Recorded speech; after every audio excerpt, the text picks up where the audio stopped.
Being recorded. So good morning, Akana Nation. Glad to have you here at the Diamond Factory this Thursday morning. It is raining in Chicago, but that was good sleeping weather, and I'm going to get out of the way so we can bring up our own Dr. Roz, phenomenal Dr. Roz, DJ Roz, um, VP of Communication, Dr. Roz, and then our own Emerald, Dr. Roz, heading straight to Diamond. I can see it, Dr. Roz. I can feel it. I know you're already over that line. And so, without further ado, we want the servant leader of Akana to come on and drop these nuggets this morning. Are you there? Yes, I'm there. Can you hear me okay? I can hear you. Absolutely wonderful, wonderful. Thank you, Phyllis. Listen, we just would not be without you. And we are so eternally grateful. And I say this all the time. I'm just grateful that you said yes to the calling, because that's what it has taken for you to do all the things you do, being our double diamond midwife. You had to say yes to the calling. And we give you kudos and we tip our hat to you all the time for saying yes. Guys, listen, I want to correct a couple of things, because I know that we sent out a bunch of emails yesterday, and I want to make sure that everybody understands before I share what I want to share today. There were 4 emails that were sent out yesterday. The first one that had a list of our schedule of events for the week was absolutely incorrect. So that first one was incorrect. The second one that went out, it said correction. That one is the one that you want to download and you want to print and you want to share with your team. Also, those same events that are done weekly are on your app. So you have, if you want to, if you want paper, if you want it in PDF form, then you're welcome to do that, but it's also in your app.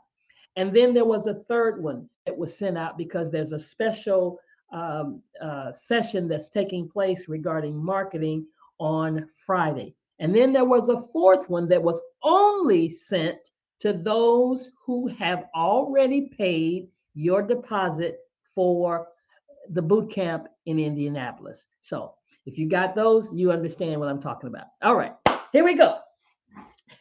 So I woke up this morning and I was looking over. I always save my emails that come from certain people. I save them in a special place. And I get emails from Eric Worre. And so I said, okay, well, I'm going to look and see if there's anything in particular that maybe I can share today. Because his name came to my mind because I knew I had these emails. And I saw this one, and I want to share this one email that he sent out. It started off saying, how can a bad day become a good day? Right? Because all of us have them.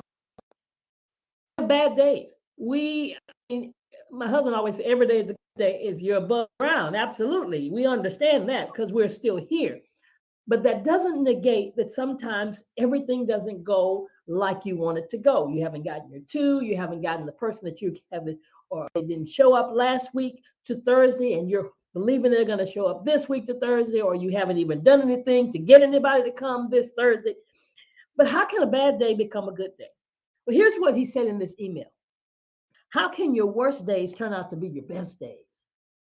He said, I first heard this concept of turning your worst days into your best days from Tony Robbins. And ever so often, I'm reminded of it by my good friend, Jeff Roberti. I've come to realize it's happened so many times over the course of my career, especially in the network marketing business. We can have some bad days, right? We can deal with some rejection. We deal with some heartache. We deal with some disappointment. So how do you take all of that and what do you do with it? To try and illustrate this lesson to you, this concept to you, I want to tell you a quick story that happened in my life and what I learned to do with my bad days. This is from Eric Worre. This is what he said. When I was early on in my network marketing profession,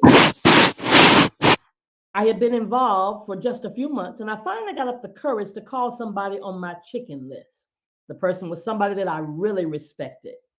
He played professional football for the Minnesota Vikings. He actually gave me some pointers and tips on how to play football when I played in high school and went to our church, and I just idolized this guy. He was bigger than life, and I was scared to death to call him because I knew he was entrepreneurial in addition to his professional football career. Meanwhile, I was just a 23-year-old kid, and I knew I couldn't just walk into this call without mapping it out first. At the time, I was working in a little real estate office. So one day, I waited until everybody was gone from the office. I dialed 6 numbers and hung up. I dialed 6 numbers and hung up over and over. Then I played it out in my mind of what was going to happen. Someone else was going to answer, hello, and I was going to say, is the person I'm calling, are they available? Then they'd answer, yes, they are. Hold on one second. They'd walk away. The person I wanted to talk to would come on and he'd say, hello, this is so-and-so. Can I help you? That's how the conversation was going to play out. At least that's how it did in my head. I even had my own little script in front of me of what I was going to say and everything. Then finally, I took a deep breath and said to myself, okay, let's just do it. I made the call. And here's what happened. This person, his name is Wally, answered on the first ring. Hello, Wally answered. I totally panicked. My mind left my body. I couldn't put good, coherent sentences together. I was stumbling. I'm involved in this thing. My dad and his partner are involved, and their success. Maybe you could look at this. You're so powerful. You're so amazing. You can imagine the beads of sweat that were rolling down my face. Before I could finish, Wally interrupted me and just said, Eric, stop. I'm not interested. No one in my family will ever be interested. 90 days from today, you will no longer be doing this little project of yours. You'll be moved on to other things. Don't call me at home about business, and hung up. Boom. I was completely crushed. I don't know if you've ever had the kind of experience that person had that you just idolized, just absolutely crushed you. Well, that's what Wally did to me that day. First, I was mushed down, face down on the desk, and then eventually I slumped down onto the ground. And I remember my face in the carpet thinking, what am I? Who am I trying to kid anyway? Who am I? What is this? Yes, I look back now and realize how silly I was thinking. But at the time, all of these thoughts were going through my mind, and I laid there for maybe 10 minutes. And there's when the worst day became my best day. I got mad. I laid there thinking, you know what? Who is he? It took guts for me to make this call. It took guts for me to pick up the phone. And he should know that. That took courage for me to do. At the least, he should have had compassion on me and should have been kind in the process, because somebody believed in him when he didn't believe in himself. And I got mad. At that moment, I wrote his name on the top of my legal pad. I underlined it a couple of times, and I told myself that I will not allow him, his opinion of me, his opinion of my decision, to be my reality. I refuse to allow it to be me. So what I did was promise myself this: I'm going to work, and I'm going to work, and I'm going to work until I prove him wrong. Now, I'll admit, I had moments where it was tough, because this business can be tough sometimes. But anytime things got tough, I looked at that name at the top of my legal pad, and I just said, you know what? He does not get to decide my destiny. He doesn't get to decide my future. So I got to work. I got to work. I got to work. And boy, did I go to work.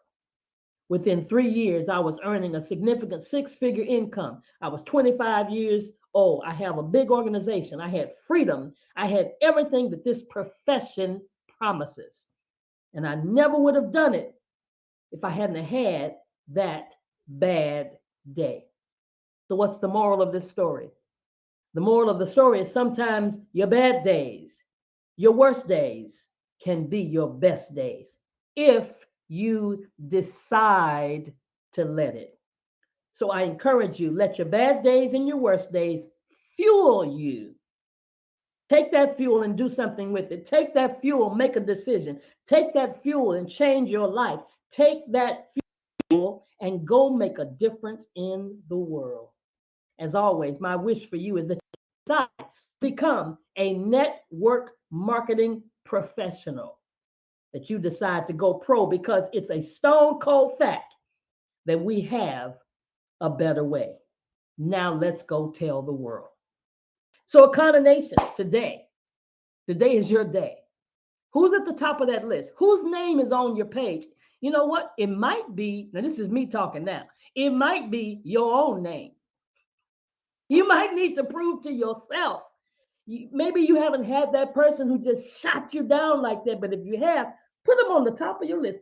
Get a piece of paper, write it down, put their name on there, and decide today that that person will not be the person that chooses your reality. That person will not be the individual that determines your destiny. And prove them wrong. But you got to go to work. We got to go to work. We got to go to work. We got to go to work. It won't come. If it was just that easy, everybody would be doing it. But as he said, this industry, and as our CSO just said to us just yesterday, 2 days ago, what all of this industry provides for us. And we have people right here, like our CEO and our CSO, all of our corporate, our C-suite, who has been in this industry for a long time. Maybe some of us are new, or maybe some of us have never made any money in this industry, but we have perfect examples in front of us that let us know it can be done. Who's at the top of your list? Phyllis, I'm going to turn it back to you. Well, girl, you just dropped the mic, but I want you to let them know one thing. Who is Eric Worre? And he was 25 when that was said. Where is he now? And what is he in the industry of MLM? Just in case some people don't know. Well, the part that I know about him, and because I just was really recently introduced to him, because I haven't been in this industry learning from all of these top earners who made millions and billions of dollars, but that's what he is now. He's a well-known network marketer teaching people all over the world. Yes, and that's what he and his wife do more so now in the industry. Is every company all over the entire world plugs into Eric Worre and his wife Helena's trainings. They do a GoPro at the end of the year. They do it in Vegas. And people tune in from all over the world. So they're dealing with some of the top leaders. So if you know the trends of MLM, go to Eric Worre, read some of his books because they are so inspiring. He's been in this industry a long time, and he says, go pro, treat this business like the profession that it is. It's not just a hobby. It's a stone cold profession that can change many lives. So thank you, Dr. Roz. That was a great, sharing of information that you got to do it at the ultimate end. It's got to be us. So everybody, thank you, Dr. Roz. Go out and push. And what's tonight, Dr. Roz? Tonight is Thursday. Hey, we've got a conference call. We got to pack it out. Yeah, we packed it out last week. Now, guess what? That was last week. This is this week. It's a new day. New day. Okay, guys, go push.